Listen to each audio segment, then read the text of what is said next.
Well, hey there, you're on the internet. Welcome to Shimmertastic Week and Change. And welcome to the Triple N Network, where all you newbie div nerds can find all the news you'll need. Oh god, glitter. So much glitter. It's never coming out. Sorry. So here's number 3 of 10. And, holy mother of God. Yeah, too much glitter. Too much glitter. Oh god. Anyways, as I said in some of the previous videos, I was a TA in a kindergarten art class. There's trauma there. There's just too much glitter. Too many bad memories. Oh god. Anyways, if this is your thing, you're gonna love this.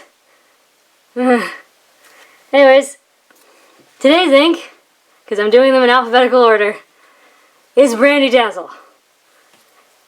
It is a lovely coppery color. And let's see if I can get this. Nope, too fast. Oh, wait, there it is. It's got gold glitter in it.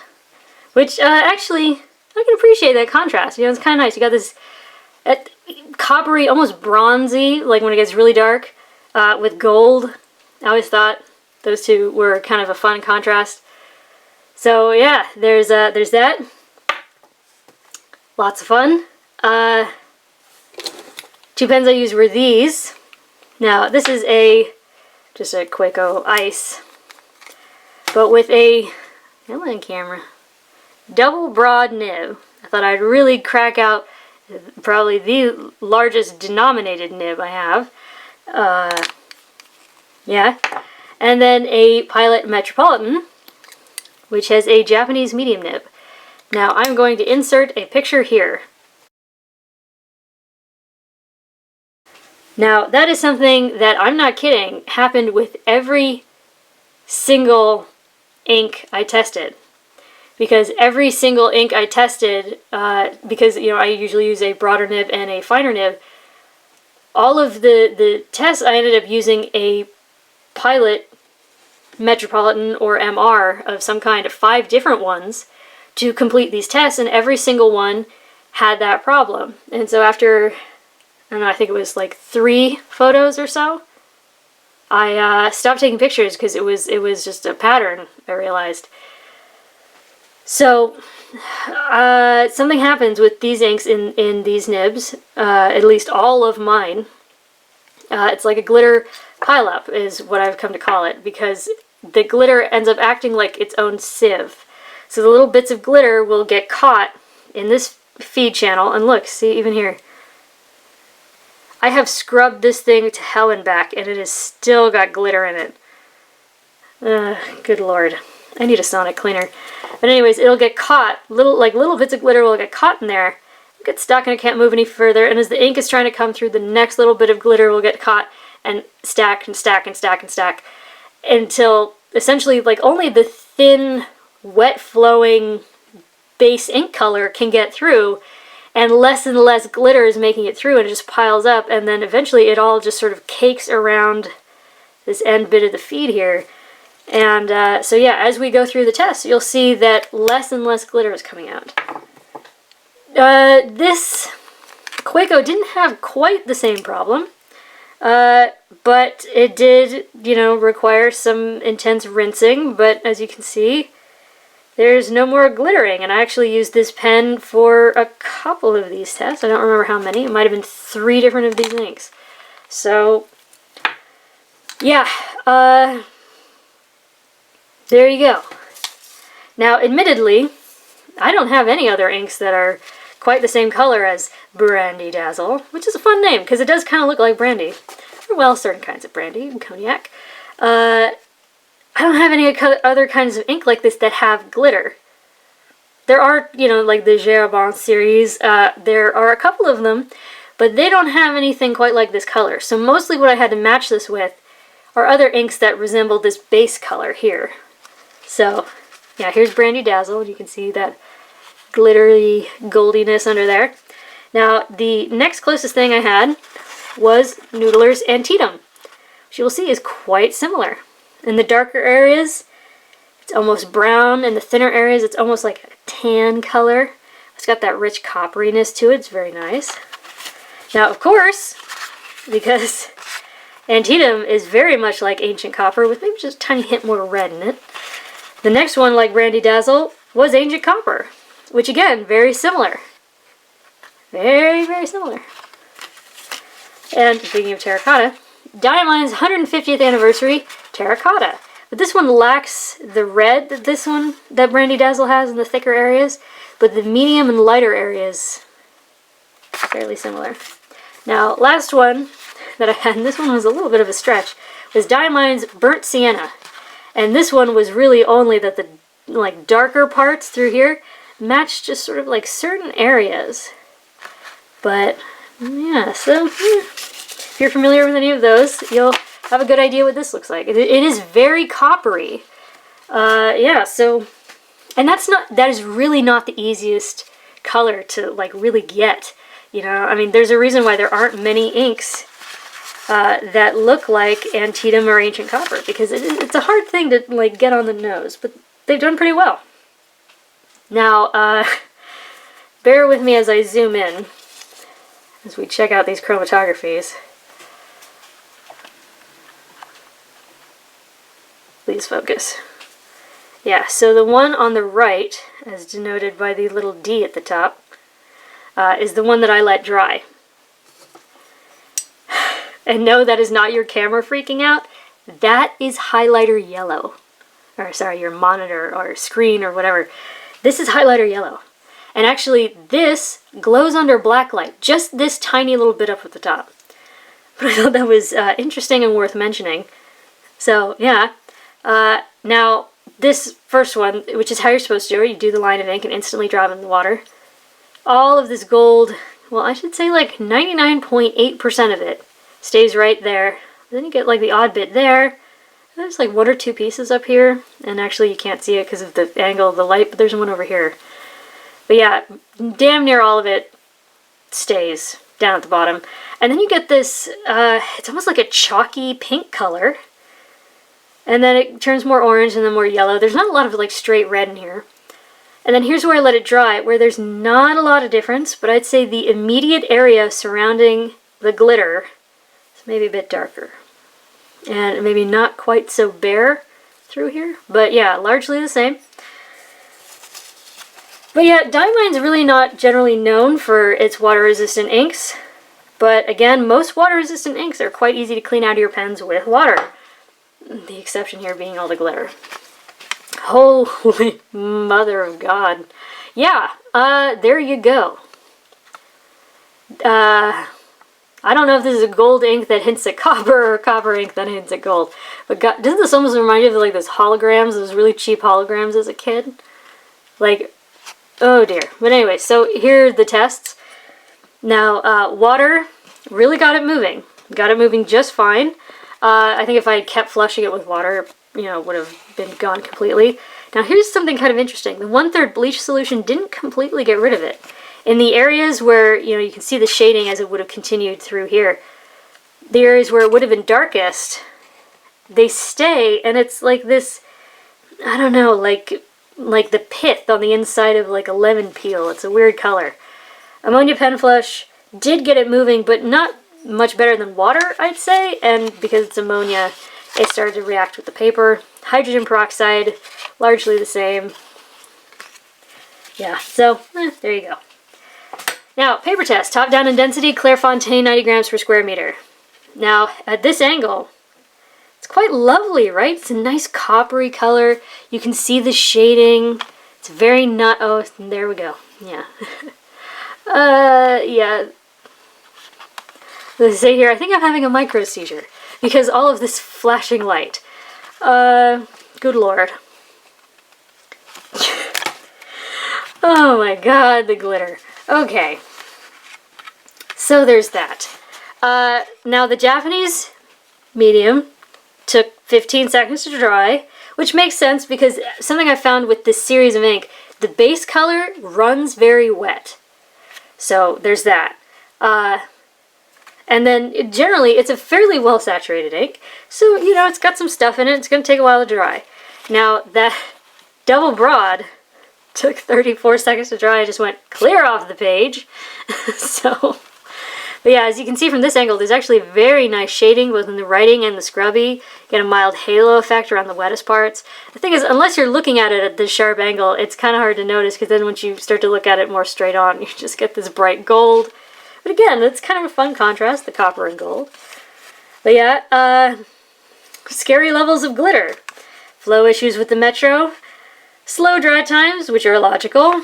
Nice coppery color. No bleed, feather spread, echo, or sheen. But it did dye the page, I'd say, more than most of the inks in this series did. It left behind this sort of like chalky pink red color. But actually, here in the double broad Kaweco, you can actually see some of the writing. The dots are pretty clear. But yeah, anyway, they're fairly well behaved. Next up is Fabriano Echo Qua. It's an 85 gram per square meter paper. It is probably my favorite paper to write on. And again, even before I bring it in closer, you get this great shading. You can see it in the writing, you can see it in the scrubby. We bring it in, we kind of got to maintain a sharp angle. But again, we can see this dark sort of halo around the wettest parts. Lovely, lovely coppery color. And then we turn it, and it just goes straight gold. Yeah, so that Japanese medium took 14 seconds to dry. The double broad Kaweco took 32. Not awful, at least it didn't go off the page this time. And again, we're going to look at the scrubby, and I want you to see, so you see how that bottom scrubby is just like gold stacked on gold, and then you see up above with the Metro, less. And then in the writing with the Metro, you're not getting the same amount of glitter. In fact, you're getting almost none. But here, with that double broad Kaweco, we're still getting all that yummy glitter. And what's interesting is when you look at these cross hatches, you can tell which one. See how like only some of them are glittering and some aren't? That's because these smaller ones that are going diagonal, that's the Metro. Glitter pile up. But again, no bleed, no feather, no spread, no echo, no sheen. Very good in that regard. Water test. Did dye the page that chalky pink, but actually more remained than I thought. So, I mean, it would not be easy. It would be easier if you were using the double broad. But I don't know, if you absolutely had to recover something, maybe you could. Now, next up is Rhodia. 80 grams per square meter, where again we have lovely shading. You can see it in the writing, you can see it in the scrubby. You got a bit of a halo, dark halo outline around the wettest parts. Very nice coppery color. Japanese medium took 13 seconds to dry. That double broad Kaweco once again left the page, but still only 32 seconds. And again, once we turn at the right angle, and look again, the right angle, you see, look at how the Kaweco's flashing and that Metro just isn't. Yeah, and here in the scrubby, yeah, but look at the bottom one, just goes all gold, and then some angle you see shading, top one, some shading, just little dots of gold. So yeah, there's flow issues, but no bleed, no feather, no spread, no echo, no sheen, all good in that regard. Water test, once again, very largely gone. And what's interesting is there's almost no dyeing of the page here, which I thought was kind of curious. So whatever magical properties Rhodia has, apparently it was helping out in that. Now, next up is Tomoe River paper. This is a cream paper. And it's known for drawing out shading and sheen and echo and dry times. But I don't know if this is me. There seems to be more of a yellowiness, like sort of a dusty brownish tan yellowiness here, whereas this one seems to retain a little more of that red copperiness.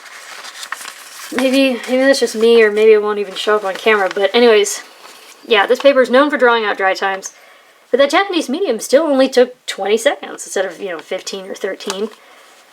The double broad Kaweco took 48. Which was more what I was expecting. I mean, this is a decently saturated ink. It's got a lot of glitter in it. The color component is quite wet flowing, and this paper is known for drawing out dry times. And here, okay, I'm going to try and maintain this angle. You can see this great shading, this great contrast. You can see this dark halo around the wettest parts. Yeah, and then we turn it sideways. And it is just glitter for days. And once again, the Metro is kind of struggling to show us any of that glitter. But yeah, no bleed, no feather, no spread. I say no echo and no sheen, but I think there might be a little bit of echo in the scrubby. But again, that was me laying it on really thick to ensure that I could, you know, if there was going to be sheen, I could find it, etc., etc. Now, this paper loves to let ink slide away when you add more water.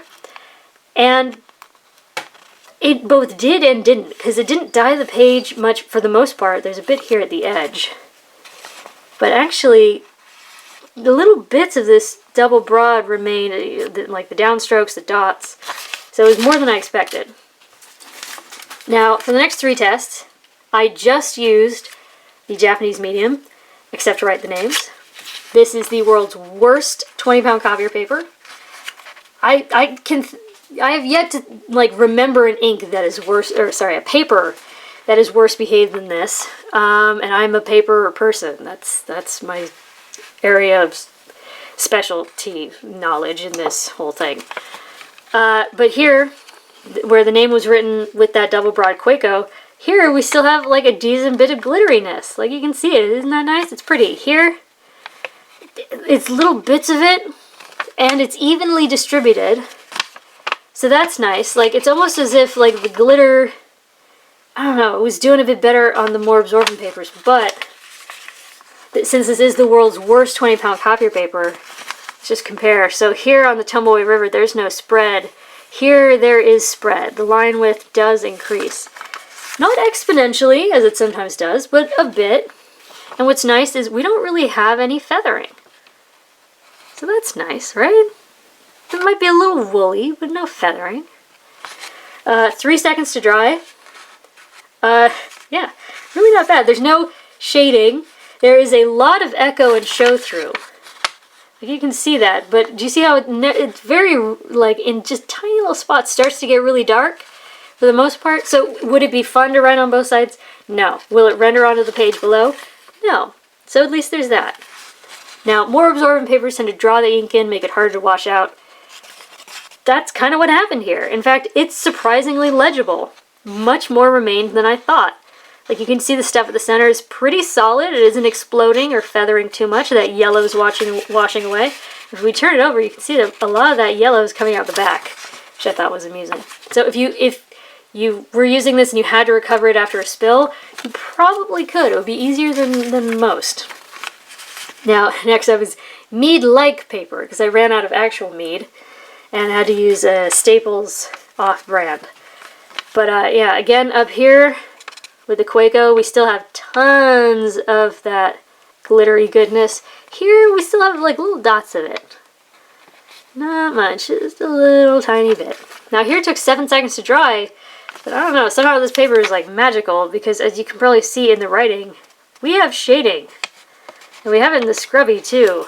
And there's essentially no spread, and there's no feathering, and there's no bleed. In fact, there's no echo. So I really need to find some more Mead. But yeah. Water test, what was interesting is like we get the bare bones, that red chalkiness, and then everything else is gone. So I don't know, if you absolutely had to recover something, maybe you could. And lastly is Moleskine, which I hate because this stuff is awful and they make you pay a lot of money for it. Now, it's pretty ugly. It's 6 seconds to dry. We get an intense wooliness. We get some feathering. It's really not pretty. We get lots of spots of bleed, like evenly distributed throughout. Now up here, we get plenty of shimmer. Here, like almost none. Like even in the scrubby, like almost none. It's just like, it's kind of gone. And then the water test, I mean, even the world's worst 20-pound copier paper managed to like remain legible, whereas this just, it looks like a tarantula almost. It's just, it's ugly looking. That would not be fun to try and recover. But yeah, so there you go. Diamine Shimmertastic Brandy Dazzle. Oh god. So much glitter. Anyways, lovely coppery color. It does kind of remind me of brandy. And I like that it's, you know, a color like this, which is, you know, kind of a metallic-y kind of color. And then it's got the gold sheen. I don't know, it's pretty good. The only problem is I have post-traumatic stress with glitter. The glitter does smear after it's dry. Dry times are a little long. Pilot feeds seem to struggle. Yeah, for your consideration from the Triple N Network, if you like the video, please give it a thumbs up. If you'd like to see more, please subscribe to the channel. Thanks for watching. Bye!